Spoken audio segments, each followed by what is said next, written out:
Hi everybody, this is Lee from Lee and the Sweet Life and Foodie Book Club, and we're having a bit of a techie thing happening at the moment. So if you were tuning in, you'll be watching this obviously in the recorded. So apologies if you were tuning in for the live. Something happened to the technical side. It wasn't our fault. It was the gods that do the live. Yeah, Alex is blaming himself. So welcome. Now, let me just go. This is Lizzie, who you know, Lizzie from Peachy Digital. So, and she's like all things God to everything. PR, marketing for digital stuff. She's awesome. This, Mr. Alex Webb, who is, well, introduce yourself, Alex. Tell me what you've won, what you've been up to. Tell me all that sort of stuff. So I'm Alex. So I was on MasterChef 2020. I won that last year on professionals. So I'm cooking a dish for today, kind of a little bit Easter themed. So hopefully we can have this nice outside, and we can kind of have it with 6 people by then, hopefully. We can have it outside. It's kind of a sharing platter, and hopefully you can try it at home as well. Now, I've got on Lee and the Sweet Life website, there's a lockdown lunches page, and I've put what I think is your bio. If you check it, if you don't like it, please let me know, Alex, but I've just sort of done bits and pieces. And this recipe is going to be there by the end of the day. And Alex, if you're going to hopefully you'll take a picture on your phone and just send that to me, and then I'll go up. Only if it looks good, I'll take a picture of it. Oh, hey, doesn't matter. Doesn't matter. Look on there, you'll see some of my pictures. Everything's on my phone, right? But you just... can I just ask you about your NASA shirt? Is this is this an ambition? What is that? Just like NASA shirts, really. Oh, good. Okay. On your bio, I was reading that was it 15 that you... Yes, I started as a pot wash at my local restaurant at Square One, where I was head chef. So I was there as a pot wash for a little bit, and then I moved to Australia, and then came back, and then worked kind of the Savoy, and then a few Michelin star restaurants, and then about 2019 came back to Dunmo at Square One, and then I was head chef there, and that's when I applied for MasterChef. So that's when it all kind of... It's crazy. What's the pressure like on MasterChef? It's pretty extreme. I think the first one is the hardest. So when you first get filmed and you first go in for the skills test is the most difficult. Is that the very first time you meet the judges? The very first time, you don't meet them before? Yeah, so it's the first time you see them, first time you go into the kitchen, first time you've been on a camera. So kind of you walk in and you're like, it's quite extreme now. But it's great fun. But it gets more fun filming the further along you go.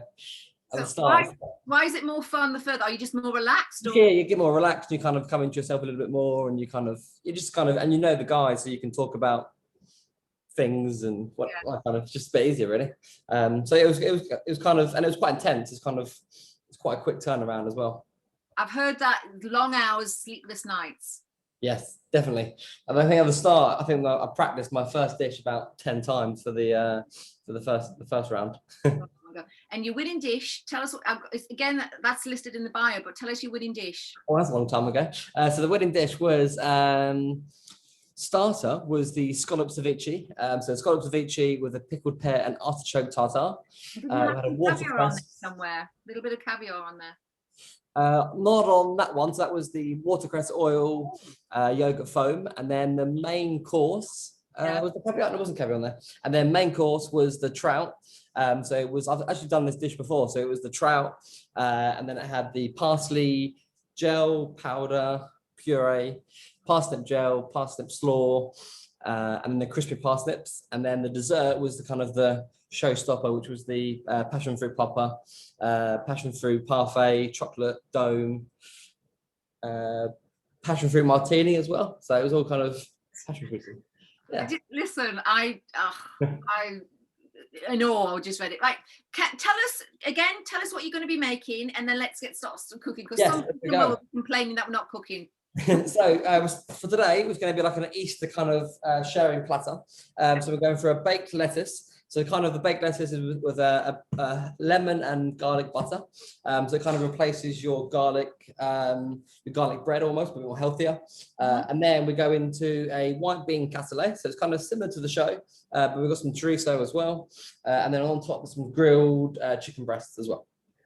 Do you know what? Delightful. And I have to be the #1 fan of chicken. I believe that every fridge should have a cooled roast chicken in there to nibble at. That's what I think. It's true, yeah.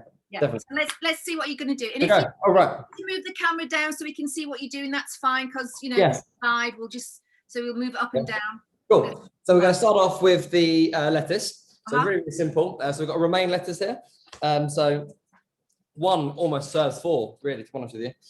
So cut the end off, and then you want to take the outer leaves off, which you don't want to use. Yeah. Use for later. You can use it for later, but I wouldn't really recommend. So you this is almost your garlic bread, in fact. So it's really, really simple. So we're going to cut it into 4. So you want to leave the root on the bottom. So it's 4, you can have 2 each. It's really, really simple. And then we're going to put that onto a small baking tray. Right. So we're gonna grill it right at the end. So we're gonna get this done first. So it's kind of easier at the end. And doing that, I mean, you can do that on the barbecue, can't you? You could grill them if you wanted to. So obviously a bit cold at the moment. So kind of a little bit, just a little bit chilly. Literally. So we're gonna go with that first, and then we're gonna go for the butter. So the butter is really, really simple. I've got some chopped garlic already. Put up a little bit. I came prepared. So a little bit of chopped garlic. It's that's 1 clove's worth in there. Okay. And then lots of butter. So this butter's been softened for probably about half an hour or so. Just so you can you can work it a little bit more. And it's about 100 grams worth. So that's going to be like the spreadable, which would be the garlic bread aspect. And then we're going to go for a chopped chives. So 1 spoon. And then we're going to go for chopped parsley. Ooh. So it's just really, really rough chopped. It's not like really super fine or chefy, or it's kind of really simple. So you've got your garlic, butter, chives, parsley, and then a nice kind of big handful of salt. Love sea salt. Love it. Really good sea salt. Yeah. And then you really just want to mix it. You can, which I'm going to do, pretty easier. Then I'm going to use my hands. It's nice and messy. Alex, I love you for doing that. I love you for getting your hands and just going, look, this is just get in there, have fun with it. My hands have been washed before. So it's really kind of get your hands in there, and you kind of just making like a nice, really garlic butter, really. Yeah. Can I ask you a question as you go doing that? Yes. For if I open my pantry and I didn't have those herbs, what could I use? So you could these are fresh herbs, but if you didn't want to use fresh ones, or you had some kind of dried parsley in there, or you could kind of use any really dried herbs. You had thyme or rosemary, or the kind of really what you can put in the cupboard, really. Because sometimes we don't want to nip out and have fresh stuff, and if you don't like parsley, for example, you can just use chive. There's no kind of rules or reasons. Okay. That's pretty much gone. So it's nice and really soft. Will be mixed in, and then we're going to put onto the lettuce. Right. And we're going to put it on there now, and then we're going to let that kind of just sit there for a bit. Obviously, this is not the healthiest part of the lettuce. But it's really simple. You just want to kind of spread it. If you prefer to use a spoon or a knife, you can do. My hands are already messy, so I'll go for it. That is I'm not a lover of bread. I like the garlic butter, but I'm not a lover of bread, so this would be it's just a vessel. Just kind of a bit more healthier as I'm spreading on all this butter. It's a bit more healthier, and a kind of bit more coming up into season. Just a bit more refreshing, really. Yeah. Oh my gosh. I have romaine lettuce in my fridge. You know full well what we're having with dinner tonight. Yeah, I know. It was actually really. We had some like a spaghetti with Mum a few weeks ago, and I was like, oh, I'm definitely have garlic bread, and there was no garlic bread, and I was like, oh, just have to make what's do. And there was a lettuce in the fridge, and that was it. Would I say is your mum your biggest fan? Probably, yeah, I'd say so. Yeah, she had to keep it a secret for a long time. Right. I bet, yeah. So there's a lettuce. So we're going to keep it there to the side and just kind of leave it to right at the end. Just wash my hands quickly. Yeah. Look at that kitchen, Lizzie. I mean, I love that oven. Mr. G, I like the oven. Right. So first of all, we're going to start, or not first of all, second of all, we're going to go with the cassoulet. So the cassoulet I actually made on the show, and it was with seaweed. So we're kind of changing it up to go with chorizo. So I've got some butter beans and cassoulet, some mixed butter beans. So you've got big ones and small ones. And And we're going to start it off with a little base. So we're going to got some celery, which is already chopped up. You can do it really fine, or you can do it thicker, or kind of, it hasn't really got to be kind of rustic. So I've got a pan on the back here. Are the beans from a tin, or have you soaked them? Yes, they're from a tin, but if you want to soak them, you can, or if you prefer tin. For me, tin's really, really good. They're simple, they're quick, nice and easy. So first of all, I'm going to go in with my onions. So it's about half an onion to start off with. And then a little drizzle of oil. Oh, I like a sizzle.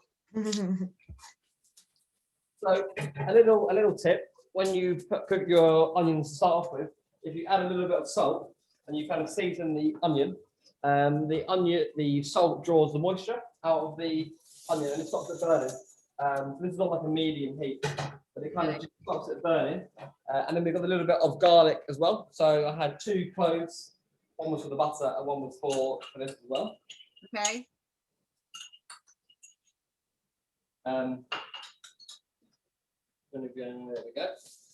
Turn down a little bit. I am burning, as you can see. Hey, you know what? It is live. And then we're going to go in with the, where are we? Celery. So the celery's been chopped up fine. It's kind of the same size as the beans, really. So you haven't got to go really super fine if you can't do that. That's fine. Good old mix. And are you just looking to those to soften, or are you looking for them to get colour? You want to really kind of go a bit slowly, so you kind of slightly colour it, kind of slightly. As you can see, there we go. Yeah. Slightly sear, but it's just kind of soften them almost, really. Okay. And then, so we're kind of getting our base ready there, and then we're going to go with the beans. So the beans are going to go in, which have been drained and washed. Love a bean. Pretty simple. Lizzie, are you a bean lover? Are you like a? Yes, I really like this. Like beans and lentils. I have to have meat with them. I can't have a veggie meal. But I mean, Josh would leave me. But really adaptable. You can do loads of different things with them. It's true. You can make so many things with a tin of white beans, can't you? In the cupboard, Alex. You can just if you need anything, dips or anything you can do, can't you? I think pretty much. I mean, like I said on the show, I did it with seaweed and fish, so you can kind of adapt it and put different things in there. You can put like say mussels in there, or they're going to go in some diced chorizo. Okay. They've just been diced up. Any chorizo or bacon or lardons or anything that kind of you've got to hand if you haven't got chorizo. You don't want to go out and get it. And then turn it up a little bit. It's on like a medium heat at the moment. Okay. Right, so that's cooking off. We're going to go for the chicken. So chicken breast. I've just gone for chicken breast for today because it hasn't got the bone. So you could go for a supreme if you wanted to, but it's got the bone on it. And it takes a little bit longer to cook. So I'm just going to go for a breast. So it's a corn fed. Right. So we're going to season it. That's the most important thing. So all the little bits have been trimmed off already that we don't want. And then we're going to go drizzle a little bit of oil. Give it a nice massage. What's your favourite oil? What are you using there? Is that olive oil? So that's extra virgin olive oil. Okay. For cooking something like a chicken, you want to kind of get a kind of good quality oil. Yeah, product placement here, guys. So that's the one that Alex. If you're the supermarkets are available. If you're frying or doing something like that, you can kind of use a cheaper oil. It's just nice to have more, add a bit more depth to it. Right. That's frying it well nicely, and then we're going to go on to the chicken. So I've got a pan on here at the back. So with chicken, you want to go skin side down first. Right. And the little tip as well, if you go always away from you, so just in case there's any burns or just helps you. So a little bit more oil as well. You can go any oil that you have. Like I said, you're going to go for away from you, so you're going to put down the top and then drop it off. So just kind of saves any little chefy burns. That's a good tip. And a nice hot pan. We were talking last week, I think, about people being a little bit afraid of having the pan hot when they put stuff in. They tend to like have it on the rather than I think definitely if you have it on. I mean, that's been on for about 10 minutes now, and it just kind of gives it more colour and the seasoning. We've got our beans coming along there nicely.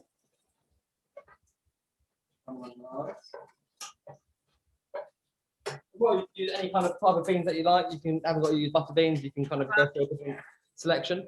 And then we're going to go. So we've got more butter here.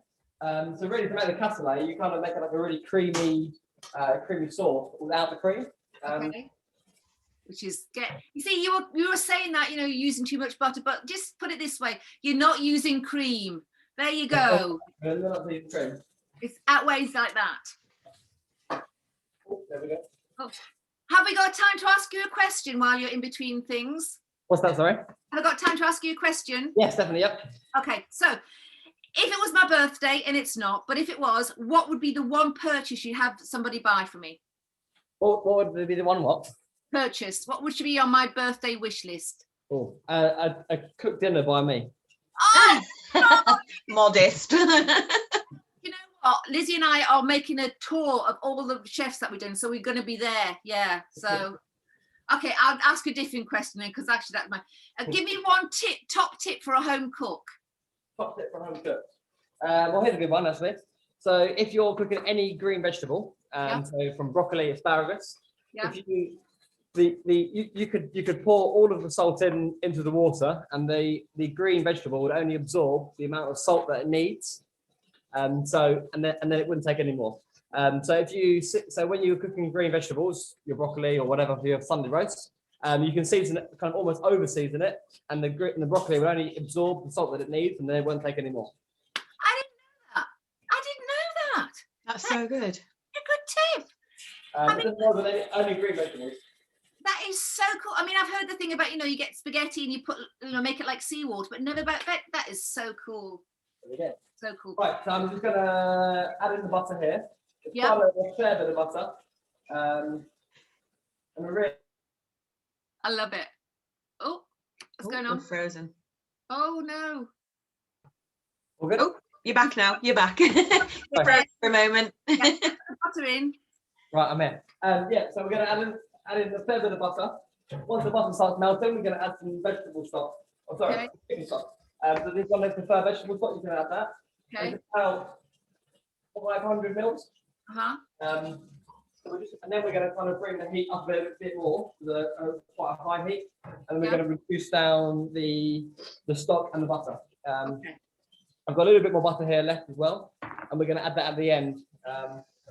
The French term is called monte. So when you add butter into a hot liquid, you monte in the butter. Do you know what? I'm just starting to drool again. My goodness me, this is. If it involves butter, I like it. I love it. We've got the chicken. Let me get a little tray. Oh. Would you? So, if somebody cooked it in one of those, would it not? Could they put that into the oven, or do they need to transfer it? No, the chicken. Yeah. Do they need to transfer it onto a tray, or could they, if they want to? If sometimes you get trays that don't go into ovens. So that's like one of these ones, non-stick. Right, got you. Yeah. So I'm going to put a little bit of butter on there as well. Just added butter. Look at that skin. Are you like best friends with James Martin? They both was it, isn't they? So the tip to get that brown skin, Alex, is what? So I've gone in with I'll show you the skin, if you can see, can't you? So it's gone really hot pan to start with, away from you, and then it's kind of, you cook all the way on the skin almost, and then the last bit is the cooking. It's almost on the kind of the bottom half. Yeah. But the skin is almost all the cooking. Okay. And then I'm going to keep that oil, and we're just going to pour that over the top, just to add it a bit. Oh. With a sizzle there as well. Okay. Wow. Pretty small chicken breast, so they can kind of go into 2 to 3 minutes ish. Okay. So I'm not going to put it in quite yet because the cassoulet is not there. Okay. If you had obviously, if you could do a whole chicken on a Sunday roast, and you can kind of do that. Yes. I'll bring over the camera. Yeah. Live. So it's kind of really bubbling away. That's so creamy. It's gone really creamy. Yeah. Chorizo in there. We've got the beans. So to add at the end as well, we're going to add some more parsley and chives. But obviously, if you add them too soon, the colour goes away. So you kind of want to add them at the end. Most important thing as a chef, you always have to try it. Make sure it's all right. You always tell your chef because they've always got about 10 spoons and some water next to you, haven't you? Yes. I'm prepared. Yes, nice. Good. So Well, there, oh yeah. a little pan on there, and I got a little bit of pancetta. So if you didn't, this is kind of added extra. So it's really, really thin pancetta, and I'm just gonna put a bit more oil on there as well. And this is just more for kind of like garnish steaks, really. I'm gonna turn that up. Fabulous. There we go. Fabulous. So it's just a bit more of a texture. Okay. It's really, really thin. So you could use bacon, or you could use lardons, or you could use a chorizo that you've put into the pan, and you could use a bit extra to go on as well. But this just gives it a little bit more different. I'm going to ask you a really strange question. Well, it's not strange, but Yes. if we do have vegetarians watching, so if we didn't want to use chicken, chorizo, and all that sort of thing, and I know this is a question that is somehow sometimes irritates people. Because this recipe is all based around chicken, so it's a really different. It's not like you've gone out and made a vegetarian, but could you convert it into a less meaty? So if you obviously didn't add the chorizo to the beans, it's really like quite a hearty dish. You could use the lettuce. You've got the butter, obviously lots of butter. So you've got the lettuce as well. So you could do it with. You could even do some grilled vegetables on there. You could do like a grilled aubergine, or a kind of this time of year asparagus is really nice. So you could go from grilled asparagus instead of chicken. Perfect. I mean, it's difficult now because a lot of people have more allergies and things like that. So to try and you have to be quite imaginative, I guess, Alex, to try and. I think these days everyone's got their dietaries, or they've got allergies, or so you have to adapt. And as a chef as well, you kind of do get used to kind of different things. So we're really, really almost there on the cassoulet. I'll just give you a little show. There's almost all that liquid's kind of gone away, and it's gone really, really creamy. So now I'm going to turn that heat down. Okay. Just so it's kind of, we don't want it. What will happen if you keep boiling it, it will split, and then that's what we don't want. Okay, explain what splitting means, please. Yes. So because there's a hell of a lot of butter in there, it's got chicken stock, so the butter will split, and you'll see it kind of come around. It'll be like really oily. So the idea of the butter is it's almost like creamy. So it's pretty much there, really. So I've taken the bacon off, Okay. and pancetta. I'm going to go in with the lettuce and the chicken. Okay. If your chicken's slightly bigger, you could probably put your chicken in before the lettuce, but mine's quite similar. They're quite small, so we're going to go with them, the really healthy lettuces. They started healthily. And I've actually got a little bit of parmesan as well, just to go sprinkle on the top. So I'm going to put them in there for like 4 or 5 minutes, just so the butter melts. You don't really want to kind of char it too much. Yeah. Right, so I'll turn that off.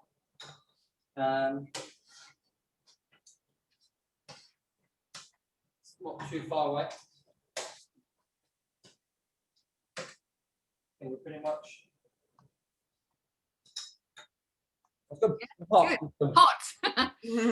So as well, I've got What have you got? gone from some little bit of lettuce. It's a chicory lettuce. Okay. So it's the red one, just for a little bit more garnish and a bit more texture. And as well to the cassoulet, I'm going to add a little bit of lemon juice, just for a bit of acidity.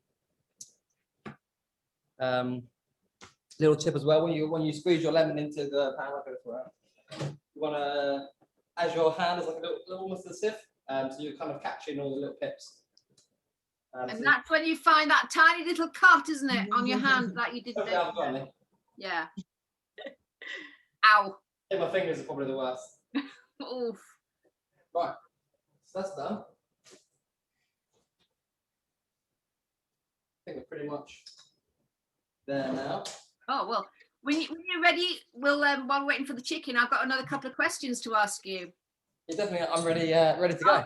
Okay, so my worst food fad, and I'm glad it's gone, are slates and boards. Can't stand slates and boards. Please bring back a plate. Okay, what is your worst food fad? What are you glad's gone? To be honest with you, the slate. I used to use like slates when I was in school. And that was like the in thing then. I know. That was a long time ago though. Yeah, I might have to agree with you on the slate. I think that's the one thing that's been good. I mean, at the moment, I really like using boards. Obviously, it's not something. It's glad it's gone. That's something that's good that's come in.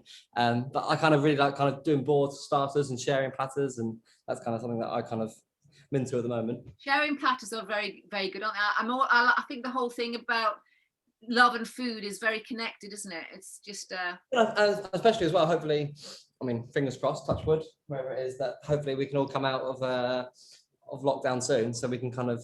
I think sharing with people the ones that you love, and I think it'd be nice. Hopefully soon. This is the perfect one for that. It is.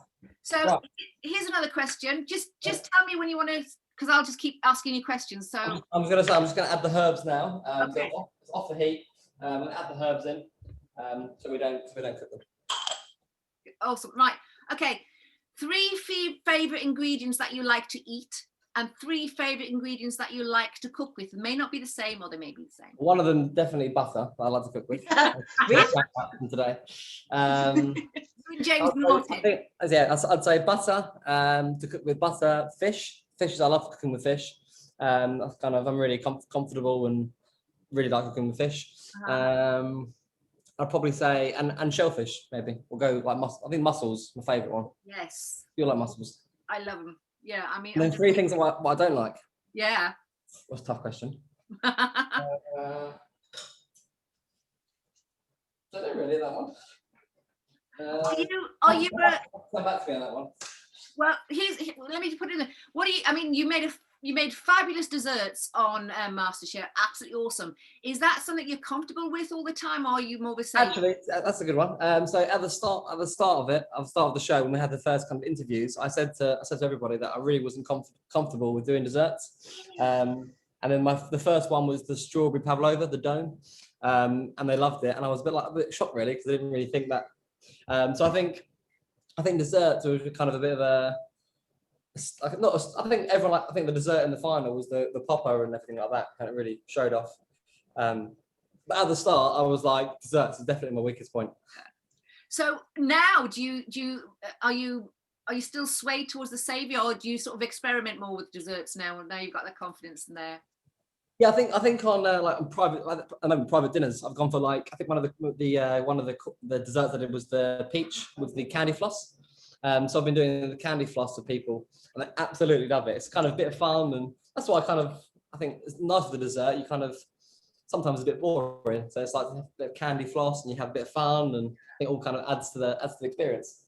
Yeah, the two first courses are quite a serious thing. The end is a bit the comedy, isn't it? Yeah, I think that's kind of. But then obviously as well, you have to make sure that it has to be fun, but it has to actually count. It has to taste good. Yeah, it has to taste good. So right. Yeah. Sorry. No, go on. I've added I'll probably be easier to show you this way. So I've added in the herbs now. You can see. That's gone really. It's reduced so well. It's really reduced, yeah. So almost the liquid's gone, because we're going to put it on a sharing plate. We don't really want too much liquid. Yeah. So that's ready to go, rock and roll with the bacon. All the pancetta there's crispy, and the chicken and lettuce should almost be there. Really, I can't wait to see this. Right. Can you smell that? Can you smell it, Lizzie? I can smell it. So with the chicken, if you want to kind of test it, if you've got hot fingers, if you kind of want to, you can kind of feel it, and obviously it's a little bit hot, but it's not quite ready. So you can kind of, so you want to go to the thickest part, and if you're not too confident, you can always cut it a little bit. So the lettuce is almost there. There we go. Smelling amazing. Obviously, you can't smell it. But it looks awesome. Look at that. Yeah. Wow. It's melted. There's kind of a little bit of char on it. And then we're going to put a little bit of parmesan. So I've just grated a little bit of parmesan. And it's just to kind of, that will start melting.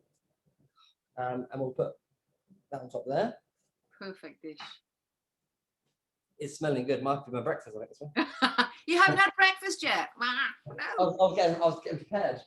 What would you normally have for your breakfast? What's your normal, If I'm working in the kitchen, I'll probably just go for an espresso.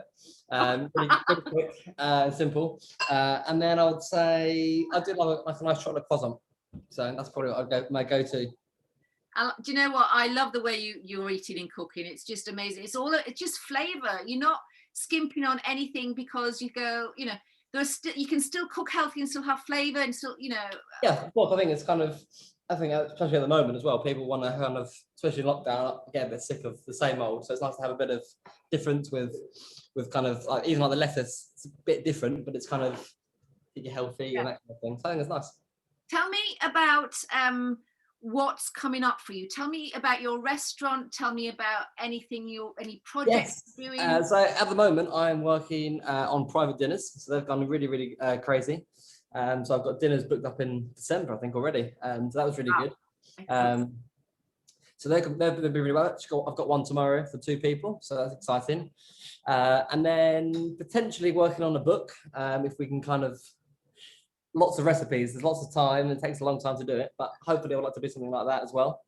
And then obviously my end goal is always to get a restaurant. So if I can get, so that would be, I've always wanted to have one. So. And would that be where you are now? Yeah, I think so. I think it's kind of Essex based. I'm not really sure where it's kind of depends on location as well. And then as well, which is a kind of really cool one, is in the Maldives. I'm going to actually Simon, my manager's coming out with me as well. So we're going to the Maldives for. It's going to be tough. So we're going for 11 days. We need some help because I'm happy to come and help. It needs some sunshine. Lots of people have said that actually. I bet they have, yeah. So we're going there for, I think it's 9 or 11, maybe it's 9. And then it's an event for 25 to 30 people. And then there's like a live cook along as well. And that's going to be hopefully end of April, if not later in the year, depending on because the monsoon season comes in May, I think. So just miss we'll leave it for later. I also read somewhere that you admire another Essex lad who's a bit of a cook. Yes. So yeah, Jamie Oliver was really kind of inspiration for me. He actually, when he was younger, he worked in a restaurant in Dunmow as a pot wash. That's where I'm from as well. So that's kind of, and he's always an Essex lad and he's local, and so he's always been a kind of a big influence for me. And then actually, which was I think even better than the trophy, on the day after the final, he sent me a message, which was really great. Really? Oh my gosh. So that was nice. So yeah, no, he's been a massive influence. Obviously, I've never actually met him, or hopefully one day it would be nice. We could even work together. Oh, wouldn't that be great if you did an event together? That would be fabulous. Oh my goodness. All right. So I'm just going to go through this. Okay. I think the chicken and the lettuce is going to be there. Okay. So I've gone for a big serving dish. But if you prefer to do it on 2 plates, you can always do it like that. So is this you and Simon having a romantic lunch together then? So that's good. So this is the lettuce with the that looks amazing. cheese on there. I can let you know it is smelling very good. Yeah. I'm just pretending. I don't know what, I keep doing this whole thing. Every week I do it, I sort of lean in and think never. I mean, if you was here, you definitely have to try it. Oh, listen, Lizzie and I aren't joking. We're actually making a list of all the chefs and restaurants we speak to on lockdown lunches, and we're going to do like a road trip and just go to everyone. I think by the end of it, I'll be as big as a house. I mean, that's just right. So I'm going to first of all carve the chicken. Okay. So just so it's, if you prefer to do it as a whole piece, you can do it, but it just kind of looks a bit nicer when it's carved. Okay. So for a little tip as well, you can't really see it. I'll put it like this. So a little tip: if you go the other way from the skin, so the skin's on the bottom, you can actually slice it better. So I'm going to slice it on an angle, just patient-wise. Another great tip, because otherwise you end up pulling the skin, don't you, when you're trying to slice it from the top? Yeah, and it pulls it and it tears, and yeah. So it just kind of saves that aspect. Says it, and then it does it. Right. Okay. I'm going to leave that there. That's carved. We can keep some of that juices, and I'll pour that onto the lettuce because you don't want to waste it. Oh my God. That's just rude, isn't it? It would be rude No, not. waste that. Yeah. Goodness. It would be rude. Right, so I think we're there now. So we're carving. Should I go like that way so you can Okay. do that? So the kind of all of that liquid's all kind of reduced now, and it's kind of really, really creamy. So really, really simple presentation. Yeah. I'm going to go right in the middle. All of that. Did you just make a little Lizzie? Now I'm like, oh. I could, bearing in mind I'm on like the strict like diet. And then we're going to go on with the chicken. So it's kind of really simple, just nice in the middle. Okay. Obviously, you want to flip it over the other side from carving because you've got the nice crispy skin. So obviously, this is probably more than 2 people, to be honest with you. It's probably for 4. Really? No. If you had chicken breasts, obviously you would have 1 each. And then we're going to go on the lettuce. So pour that over here. Right. Obviously, be careful. So it's really simple. We're just going to place them over.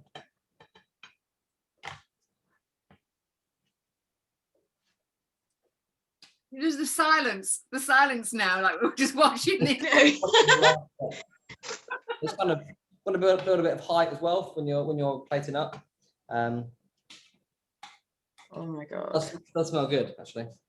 Do you know what? There is a hashtag, isn't there? There's a food porn. This is that one of them, is it? Yeah, this is definitely in that category. This is more healthy then.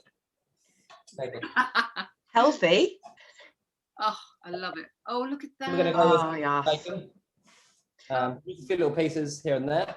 If you want to crunch it up, you can crunch it up. Oh, I think presentation-wise, it's not really fine dining, but it's more just nice, healthy. It looks delicious. Then we're going to finish off. So we've got some little chicories. So I'm just going to put them around for a little bit of height.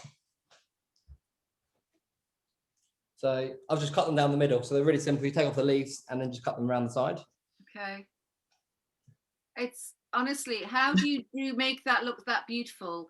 That is such a skill. Wow. Mine would look like a car crash. Tastes good, but look terrible. I'm not good at presentation. That is and then I've kept a little bit of the parmesan as well from the lettuce, and I'm just going to sprinkle it over just for the kind of the final flourish, as you may see. Obviously, you can use your hands or you can grate it straight on. And that is it. That is stunning. Absolutely amazing. Stunning. Yeah, let me get a picture on now just before Simon's there waiting with his knife and fork. I don't blame him. Right, that's it. You're going to send us that picture and I'll put that up on the website, leeinthesweetlife.com, with the recipe, which is already there. I've got one last question. Just tip it up so I can see. One last question. There we go. And it's oh my, let me see.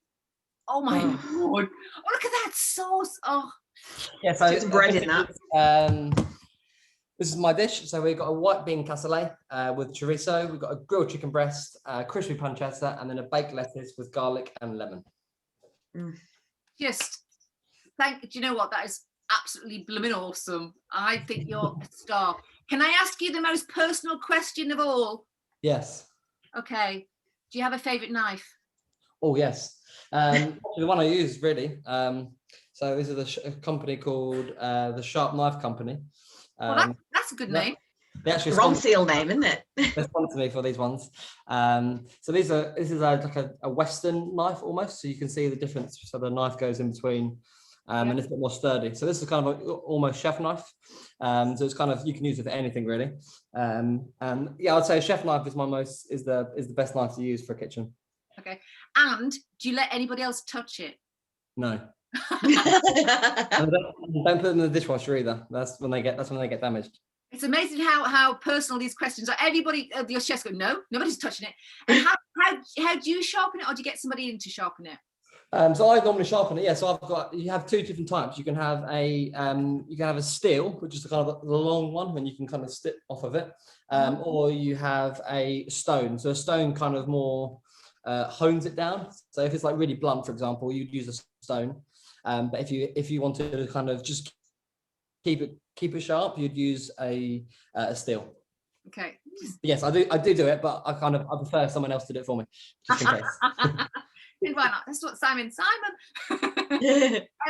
Alex, I just want to say I'm such a fan, and I'm just going to tell people about Foodie Book Club, and then can I come back to you and you can tell us again all the stuff, all your information. I'm going to put links to all of your things, all your socials, media, and your website. Thank you so much. Yeah, it's been really good. Let me just say something about Foodie Book Club, and then we'll come back to Alex. Please subscribe to our newsletter. It's free of charge. Foodie Book Club, nobody makes any money from this. Alex is gifting this to us. All the chefs gift this to us just to help support the emotional well-beings of as many people as we can. Well-being of as many people as we can reach. Honestly, it's just all for all these big hearts.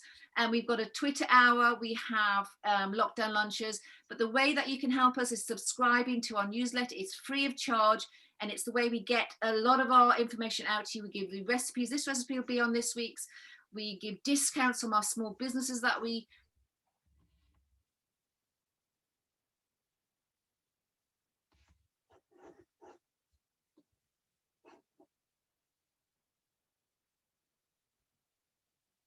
pretty much it, really. So yes, if you want any dinners, let me know, and hopefully I'll have and we've got lots of guest chefs actually coming up as well. So I'm going to a few restaurants around the UK to like a kind of pop up almost for a night. Let us know that. Okay, thank you so much, Alex. We're going to this will be up soon, and thank you, Alex. I adore you. We're going to stop this. Liz is going to stop recording this now. So cool. Bye.